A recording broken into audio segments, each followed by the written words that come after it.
Welcome students. आज हम आपकी व्याकरण पुस्तक व्याकरण कुंज के पाठ 11 क्रिया को पढ़ेंगे। क्रिया यानी कि वर्ब। ये टॉपिक बेटा आपके लिए नया नहीं है, इसको आप क्लास 1 और 2 से ही पढ़ते आ रहे हो। क्रिया यानी एक्शन वर्ड्स। अब यहाँ आपके लेसन में हम पढ़ेंगे क्रिया के भेदों के बारे में। ठीक है, काइंड्स ऑफ वर्ब। देखिए, सबसे पहले आप चित्र देखिए। आपके बुक के अंदर जो चित्र हैं उसमें क्या है। पहले चित्र में खरगोश गाजर खा रहा है, दूसरे में शेर सो रहा है, तीसरे में तारे चमक रहे हैं। तो आपने क्या नोटिस किया कि यहाँ पर कुछ ना कुछ काम हो रहा है। ठीक है ना। अब सबसे पहले आप देखिए, खरगोश क्या कर रहा है, खा रहा है, गाजर खा रहा है। शेर क्या कर रहा है, सो रहा है। तारे क्या आकाश में क्या दिख रहा है, तारे चमक रहे हैं। तो आपने क्या नोटिस किया कि यहाँ पे कुछ ना कुछ काम हो रहा है। सभी वाक्य चित्रों में कुछ ना कुछ कार्य हो रहा है। आदि ये जितने भी हमारे खा रहा है, सो रहा है, चमक रहे हैं, जितने भी आपके शब्द यूज़ हुए हैं इनमें, तो ये इनसे हमें कुछ करने या होने का बोध हो रहा है। अर्थात हम कह सकते हैं कि जिन शब्दों से किसी कार्य के होने या करने का बोध हो उन्हें हम क्रिया कहते हैं। उसके बाद देखिए, अगला टॉपिक आपका दे रखा है धातु। अगला टॉपिक क्या दे रखा है आपका, धातु। धातु दे रखा है। ठीक है।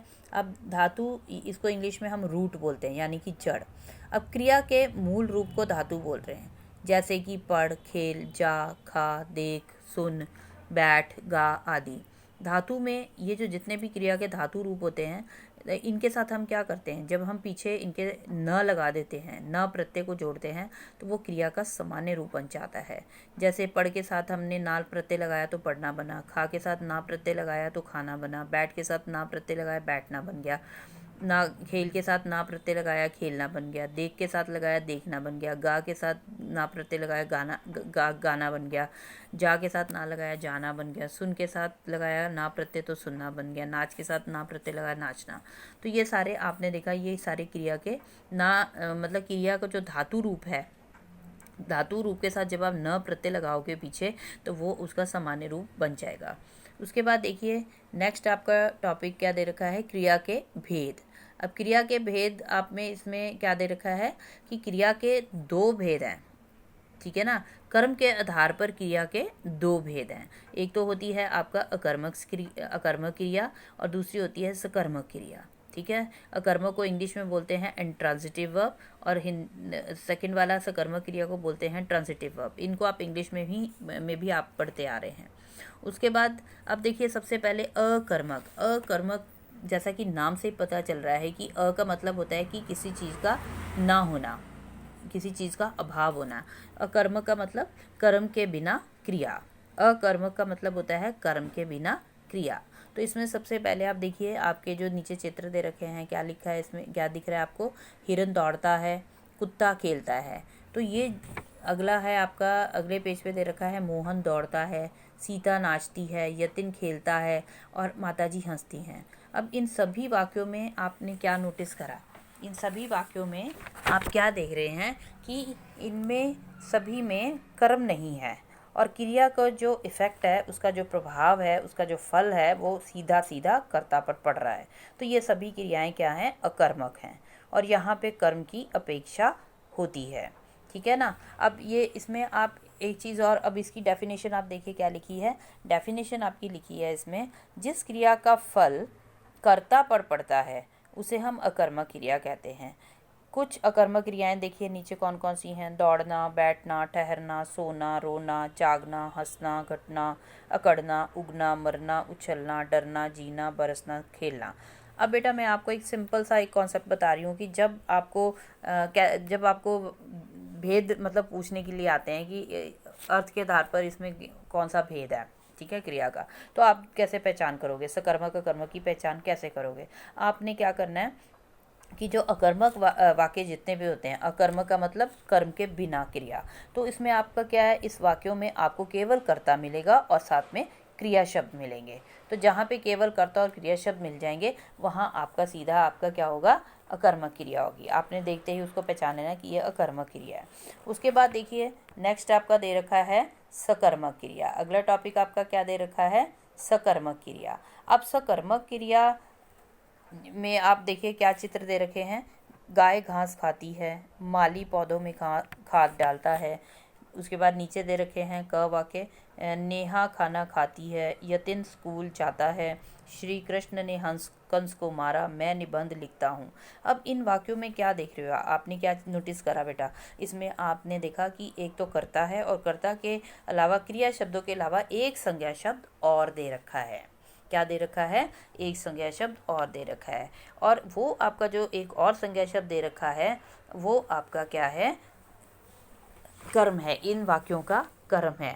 अब जैसे देखो इन वाक्यों में क्या है, पहले वाले वाक्य में क्या है जो चित्रों में दे रखे हैं, खाती है, डालता है, जाता है, मारा, लिखता हूँ। क्रियाओं का फल जो है क्रमशः गाय, माली, खाद, नेहा, यतिन, श्री कृष्ण, मैं पर ना पढ़कर, घास, खाद, खाना, स्कूल, कंस तथा निबंध पर पढ़ रहा है। यानी कि जो इनके कर्ता है ना इन वाक्यों के, उनके ऊपर आपका क्रिया का फल नहीं पड़ रहा है, जब उनके ऊपर ना पढ़ के कर्म पर पड़ रहा है, यानी कि जो दूसरा संज्ञा शब्द साथ में लगा है उसके ऊपर पड़ रहा है। अब एक पहचान मैं बेटा इसमें आपको और बताऊंगी। वो पहचान ये है, इसकी पहले डेफिनेशन देखिए क्या लिखी है। जिन क्रियाओं का फल कर्ता को छोड़कर कर्म पर पड़े वे सकर्मक क्रिया कहलाती हैं। ठीक है।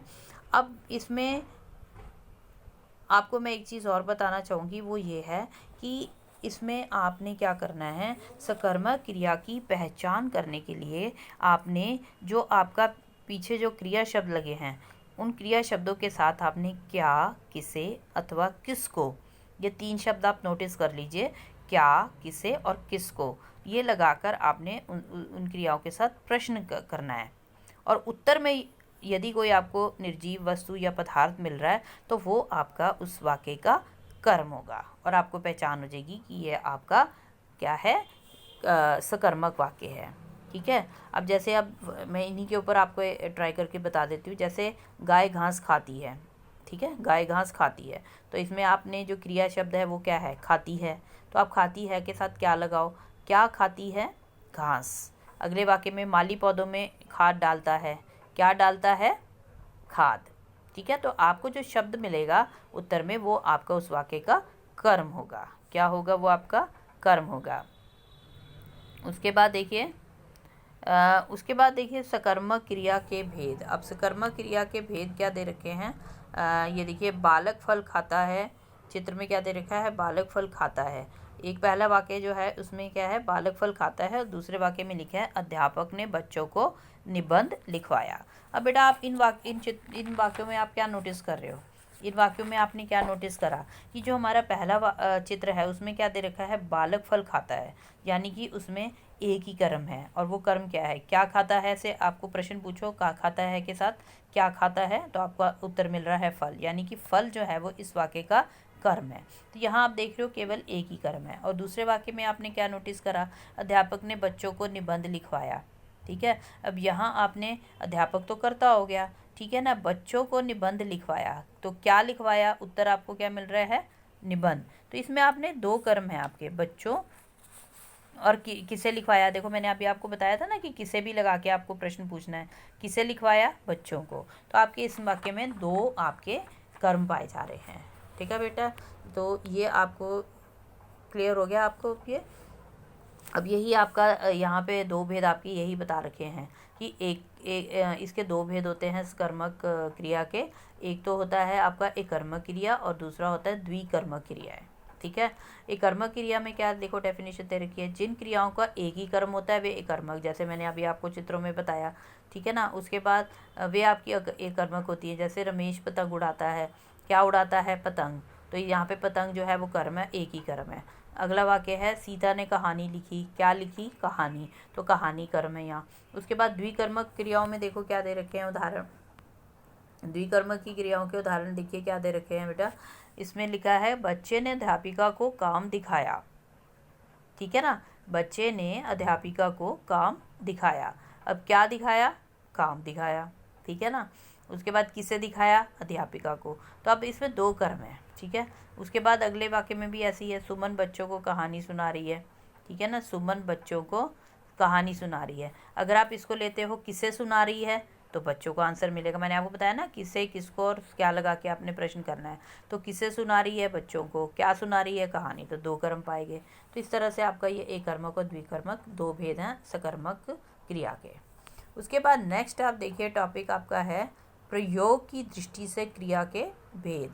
उसके बाद क्या दे रखा है, प्रयोग की दृष्टि से क्रिया के भेद। अब पीछे हमने क्या पढ़ा था, अर्थ के आधार पर क्रिया के भेद। अगर अर्थ के आधार पर कितने भेद थे, सकर्मक और अकर्मक। अब यहाँ हम पढ़ेंगे प्रयोग और संरचना की दृष्टि से क्रिया के भेद कितने हैं, 6 भेद हैं। सबसे पहले है सामान्य क्रिया, इसको सिंपल वर्ब। उसके बाद है संयुक्त क्रिया, इसको इंग्लिश में बोलते हैं कंपाउंड वर्ब। नाम धातु क्रिया, नॉमिनल वर्ब। प्रेरणार्थक क्रिया, कॉजेटिव वर्ब। पूर्वकालिक क्रिया, दिस इज पास्ट और एब्सोल्यूटिव पार्टिसिपल। अब इसमें सबसे पहले हम पढ़ेंगे सामान्य क्रिया के बारे में कि सामान्य क्रिया क्या होती है। इसकी डेफिनेशन क्या दे रखी है, जिन वाक्यों में एक ही क्रिया का प्रयोग होता है उसे हम सामान्य क्रिया कहते हैं, यानी कि उसमें केवल कर्ता होता है और क्रिया होता है। तो जिन वाक्यों में केवल कर्ता और क्रिया शब्द होते हैं वो आपकी सामान्य क्रिया होती है। जैसे आप देखो उदाहरण में क्या दे रखा है, सोहन सोया, नितिन दौड़ा, रानी ने खाना खाया।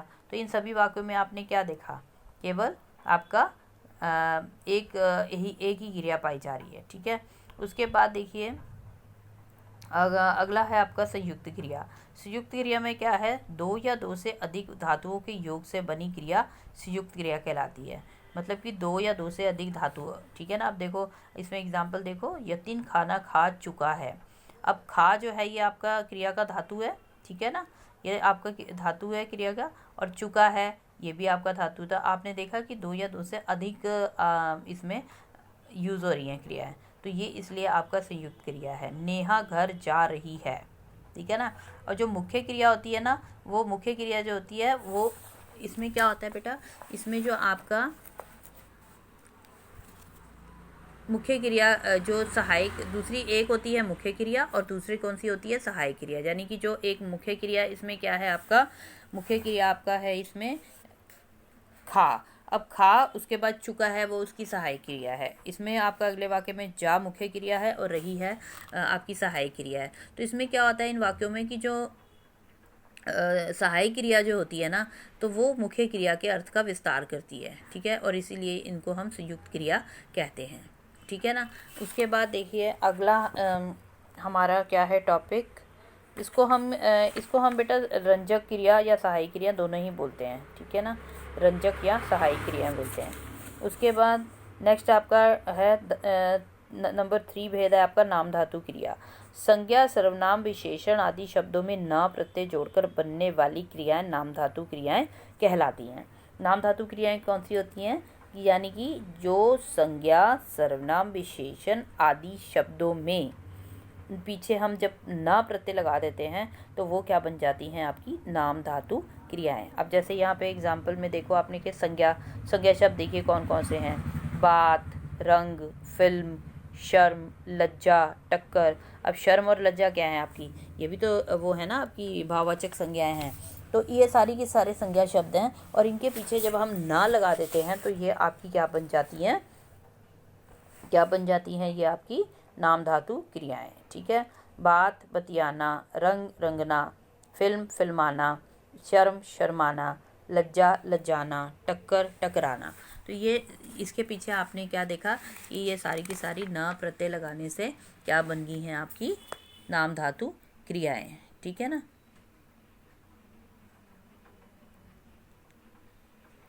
अब सबसे पहले आपने ये सारी कर ली, ठीक है, और उसके बाद आपका अगला है आपका नाम धातु क्रिया जो है सर्वनाम से। देखिए कैसे बनी है, अगले पेज पे देखिए, पेज नंबर 123 पे नाम धातु क्रियाएं जो हैं वो आपकी सर्वनाम शब्दों से आप कैसे बनाएंगे। सर्वनाम शब्दों से कैसे, जैसे अपना आपका सर्वनाम शब्द है तो अपना के साथ ना लगाएंगे तो अपनाना बन गया, ठीक है। उसके बाद आपका विशेषण शब्द देखिए अगला दे रखा है गर्म। अगला विशेषण शब्द आपका क्या दे रखा है, गर्म।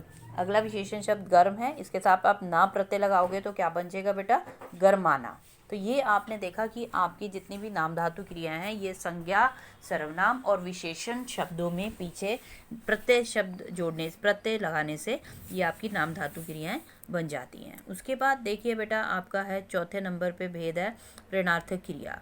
अब प्रेरणार्थक क्रिया क्या होती है, जब जहाँ जिन क्रियाओं में जब कर्ता स्वयं कार्य न करके किसी अन्य को कार्य करने के लिए प्रेरित करता है, वहाँ प्रेरणार्थक क्रिया होती है। आप एग्जाम्पल देखिए, यहाँ पे क्या दे रखा है, एग्जाम्पल दे रखा है, माँ बच्चों को खाना खिलाती है। ठीक है, माँ बच्चों को खाना खिलाती है। ठेकेदार मजदूरों से मकान बनवाता है। मालिक धोबी से कपड़े धुलवाता है। तो यहाँ आपने क्या नोटिस करा बेटा, यहाँ जो है वो जो करता है वो स्वयं कार्य ना करके वो किसी और से करवा रहा है। ठीक है ना, तो इसलिए यहाँ पे ये प्रेरणार्थक क्रिया है। अब प्रेरणार्थक क्रिया के भी आगे से दो रूप हैं, एक है प्रथम प्रेरणार्थक, एक है द्वितीय प्रेरणार्थक। ठीक है, प्रथम में देखिए क्या है, जब कर्ता स्वयं कार्य को करने की प्रेरणा देता है। जब जिन वाक्यों में कर्ता स्वयं कार्य करने की प्रेरणा देता है किसी को, तो वो आपकी प्रथम प्रेरणार्थक क्रियाएं होती हैं। और जहाँ पर कर्ता स्वयं ना कार्य करके किसी और को, दूसरे को कार्य करने की प्रेरणा देता है, तो वो द्वितीय प्रेरणार्थक क्रिया होती हैं। अब जब स्वयं कार्य करने की प्रेरणा देता है तो उसमें देखिए एग्जाम्पल क्या है, माँ बच्चे को दूध पिलाती है। यहाँ माँ जो है ना बच्चे को खुद मतलब प्रेरणा दे रही है, ठीक है। उसके बाद द्वितीय में क्या है, प्रेरणार्थक में माँ आया से बच्चे को दूध पिलवाती है। तो यहाँ पे देखा, वो खुद काम ना करके किसी और को प्रेरणा दे रही है काम करने की। ठीक है, क्रिया, अब इनमें आपने क्रिया में आना वाना प्रत्यय लगाकर क्रिया का क्रमशः प्रथम प्रेरणार्थक द्वितीय प्रेरणार्थक रूप बनता है। जैसे करना, कराना। अब देखो प्रथम प्रेरणार्थक, जैसे करना हमारा एक वो है क्रिया शब्द है। ठीक है ना, करना हमारे जो है सामान्य क्रिया शब्द जो होते हैं ना, सामान्य क्रिया शब्दों के शब्दों से ही ये आपकी प्रथम प्रेरणार्थक और द्वितीय प्रेरणार्थक क्रियाएं बनती हैं। कैसे बनती है, जैसे हमारा करना आपका सामान्य क्रिया है, इसके साथ जब हम इसको प्रथम प्रेरणार्थक क्रिया लिखेंगे तो इसको लिखेंगे कराना, और जब द्वितीय प्रेरणार्थक क्रिया बनाएंगे तो इसको बन जाएगा करवाना। इसी तरह बनना का बनाना और बनवाना, देना का दिलाना और दिलवाना, खाना का खिलाना और खिलवाना। तो ये थे आपकी प्रथम और द्वितीय प्रेरणार्थक क्रियाएं। उसके बाद नंबर 5 पे देखिए पूर्वकालिक क्रिया। अब बेटा इसको आपको ध्यान से समझना है कि किसी भी क्रिया से पूर्व यदि कोई अन्य क्रिया हो चुकी होती है तो वह पूर्वकालिक क्रिया कहलाती है। क्या कहलाती है, पूर्वकालिक क्रिया कहलाती है। अब इसके में आपको मैं एक मेन चीज़ आपको बताऊंगी कि आपको पूर्वकालिक क्रिया की पहचान कैसे करनी है। ठीक है, पूर्वकालिक क्रिया में आपने एग्जाम्पल देखिए क्या दे रखा है बेटा, पूर्वकालिक क्रिया का एग्जाम्पल दे रखा है आपका मोहन अभी सोकर उठा है, यतिन खाना खाकर स्कूल गया। अब इसमें आपने क्या देखना है कि जो भी आपकी पूर्वकालिक क्रियाएं जो होती हैं, इसको बनाने के लिए धातु रूप जो होता है ना, जो धातु क्रिया का धातु रूप जो होता है ना, उसके साथ आपने क्या मतलब उसके साथ आपने कर लगाना है। जैसे आपने देखो यहाँ पे आपका सो धातु है ना, यहाँ पे सो धातु है क्रिया का, तो इसके साथ आपने कर लगा दिया। तो जितने भी धातु इसमें क्रियाएं होंगी उनके साथ आपने कर जरूर लगाना है, और तभी वो पूर्वकालिक क्रिया बन जाएगी। ठीक है, तो ये थी आपकी पूर्वकालिक क्रिया। तो आशा करती हूँ बेटा ये आपको सब चीज़ें अच्छे से समझ आई गई होंगी। आपने बस इन चीज़ों को ध्यान से एक बार और पढ़ लेना है, और अगर आपको कहीं भी कोई भी कन्फ्यूज़न होता है तो आप मेरे को पूछ सकते हो बेटा। अब देखो पूर्वकालिक क्रिया क्या जितनी भी है, इसको आपने ध्यान से रखना है कि इसमें काराकर लगाना है आपको मुख्य क्रिया के साथ। जब काराकर लगा लोगे, ये देखो आपके दोनों एग्जांपल्स में लिखा है ना, मोहन अभी सोकर उठा है और यतिन खाना खाकर स्कूल गया है। तो इनमें आपने क्या नोटिस करा कि दोनों के साथ काराकर लगा हुआ है। ठीक है ना, काराकर या करके, ठीक है ना, इस तरह के आपने शब्द लगाने हैं। उसके बाद देखिए अब इसकी एक्सरसाइज, पहला एक्सरसाइज में क्वेश्चन नंबर 4 देखिए, क्रिया के दो उदाहरण लिखिए। अब पहले में प्रेरणार्थक क्रिया के शब्द लिखने हैं आपने, तो इसमें आप लिख सकते हो खिलाना, बनवाना। अभी आपने बहुत सारे वर्ड्स पढ़े हैं प्रेरणार्थक क्रियाओं के। प्रेरणार्थक क्रियाओं में आप लिख सकते हो बनाना, बनवाना, ठीक है ना, धुलवाना, ये सारे बहुत से वर्ड्स आप लिख सकते हो। संयुक्त क्रिया के एग्जाम्पल देखो क्या लिखोगे, सो चुका, खा लिया, इस तरह के वर्ड आप लिख सकते हो, कर लिया। उसके बाद नेक्स्ट देखिए आप पूर्वकालिक क्रिया के आपने एग्जाम्पल देने हैं। पूर्वकालिक क्रिया के आपने एग्जाम्पल क्या लिखोगे, नहाकर, मैंने जैसे अभी आपको बताया, नहाकर, सोकर, जागकर, उठकर, ये कुछ भी लिख सकते हो आप। नाम धातु क्रिया में आपने क्या कोई भी एग्जाम्पल लिख सकते हो, शर्माना, बतियाना, हिनहिनाना, लड़खड़ाना, ठीक है। उसके बाद क्वेश्चन नंबर 5 देखिए। क्वेश्चन नंबर 5 में निम्नलिखित वाक्यों में से क्रियापद छांट कर लिखिए। अब इसमें क पार्ट में देखिए क्या लिखा है, मोहन पुस्तक पढ़ रहा है। अब ये तो आप देख ही रहे हो, पहला पद जो है आपका मोहन जो है वो क्या है, करता है, पुस्तक कर्म है, तो आपने लास्ट के पढ़ रहा है जो आपके ये क्रियापद हैं। ये सारे आप ये तो बहुत इजी हैं, ये आप अपने आप भी कर सकते हो। मेरी अध्यापिका पढ़ा रही है आपका क्रियापद है। सुरेश चंडीगढ़ जाएगा, तो जाएगा आपका क्रियापद है। अगला है चौथे नंबर पे खा चुके हैं क्रियापद है। नंबर 5 पे है जाएगी क्रियापद है। नंबर 6 वाले में सुना रहे हैं क्रियापद है। और नंबर 7 वाले में सो रही क्रियापद है। उसके बाद क्वेश्चन नंबर 6 देखिए, ये क्वेश्चन तो बहुत इजी था, इसको आप अपने आप से कर ले सकते हैं। क्वेश्चन नंबर 6 है आपका, प्रेरणार्थक क्रिया बनाकर वाक्य लिखिए। अब बेटा ये आपका जो क्वेश्चन है ये आपको ध्यान से सुनना पड़ेगा ना। इसमें आपको ब्रैकेट में जो आपको वर्ड दे रखा है ना, उस वर्ड को लगाकर आपने इसको प्रेरणार्थक क्रिया के वाक्य में चेंज करना है। वो कैसे करना है, जैसे क में लिखा है अध्यापिका ने कविता सुनाई, इसमें आपको बच्चा वर्ड ऐड करके इसको आप प्रेरणार्थक क्रिया में आपने चेंज करना है, यानी कि जो काम आप किसी और से करवाते हो, किसी और को प्रेरणा देते हो, ठीक है ना। अब अध्यापिका ने बच्चे को कविता सुनाई, इसका क्या बनेगा, अध्यापिका ने बच्चे को कविता सुनाई। नंबर 2 है ख पे, रमेश ने गाना गाया, रमेश ने गाना गाया। अब इसको आपने चाचा शब्द ऐड करके इसको प्रेरणार्थक क्रिया में कैसे बदलना है, चाचा ने रमेश से गाना गवाया, चाचा ने रमेश से गाना गवाया, मतलब कि उसने खुद ना करके किसी और से गवाया, रमेश से गवाया चाचा ने। उसके बाद नंबर 3, नौकर ने कपड़े धोए। अब इसमें नौकर ने कपड़े धोए, इसको प्रेरणार्थक में बदला, यानी कि वो किसी और से काम करा रहा है। माँ ने नौकर से कपड़े धुलवाए, माँ ने नौकर से कपड़े धुलवाए, यानी कि वो खुद ना काम करके वो किसी और से करवा रहा है, तो वहाँ आपकी प्रेरणार्थक क्रियाएं होती हैं। उसके बाद नंबर 4 पे देखिए, घ में कुम्हार ने घड़े बनाए। अब इसको आपने कैसे लिखना है, लड़का ऐड करके इसमें लिखना है, आपने लड़का को इसके अंदर इंक्लूड करना है, तो लड़के ने कुम्हार से घड़े बनवाए। तो आपने ये मेन चीज़ ध्यान रखनी है, इस तरह के वर्ड्स जो प्रेरणार्थक क्रिया में वो काम खुद ना करके किसी और से कराया जाता है। सुबोध ने कहानी लिखी, इसमें आप अध्यापिका ऐड करोगे, अध्यापिका ने सुबोध से कहानी लिखवाई, ठीक है बेटा। उसके बाद क्वेश्चन नंबर 7 देखिए, रिक्त स्थानों की पूर्ति कोष्ठकों में दी गई धातु के उचित रूप से कीजिए। ये भी इजी क्वेश्चन है, ये भी आप खुद कर सकते हो, इसको आप देख लीजिए कैसे करना है। मोहन ने कल रोहन को पुस्तक भेजी, ठीक है ना। ब्रैकेट में जो भी वर्ड्स है उनका आपने उसको सूटेबल वर्ड्स में डालना है, वर्ब में चेंज करना है।